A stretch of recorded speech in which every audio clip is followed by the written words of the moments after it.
Hello সবাইকে, আজকে আমাদের বাড়িতে হবে তালের পিঠে আর তালের ফুলুরি। তার জন্য আমাদের নারকেল কোড়া শুরু হয়ে গেছে। মামুনি খুব সুন্দরভাবে নারকেল কুড়োকে কুড়ে নিচ্ছে। তারপর নন্টু এসেছে, আমরা নন্টুকে সবাই মিলে বলছি একটু খাও। ও তো কিছুতেই খেতে চাইছে না। নে একটু,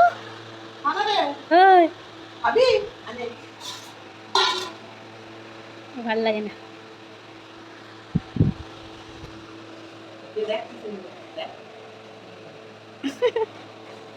তারপর তো আমাদের নারকেল কোড়াটা গুড় দিয়ে একটুখানি কড়াই নেড়ে চেড়ে রেডি করা হয়ে গেছে, আর আমাদের তাল দিয়ে গুড়ি মাখাটাও রেডি। তো এবার আমরা ওটাকে পিঠের আকারে ভালোভাবে মামুনি শেপ করে নিচ্ছে। আর তোমাদের কি বলবো, জিনিসটা খেতেও এতটা সুন্দর হয়েছে যে আমি কি বলবো। তোমরাও কে কে পিঠে বানাতে পারো এইভাবে, প্লিজ আমাকে কমেন্ট করে জানিও। আর এই পিঠের শেপটা না আমি প্রথম খুব ট্রাই করতাম, মানে একদমই আমার মোটা মোটা হয়ে যায়, খুব একটা ভালো আমি করতে পারি না।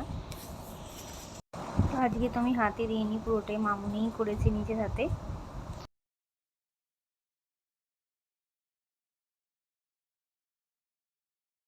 বকতে বকতে দেখো কতগুলো পিঠে বানানো রেডি হয়ে গেছে।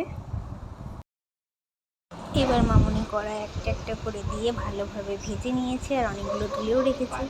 আর আমি তো খেতে শুরু করে দিয়েছি। গরম গরম গরম গরম খেতে সত্যি একটা আলাদাই ভালো লাগা, মানে সত্যি ভীষণ সুন্দর খেতে লাগছিল।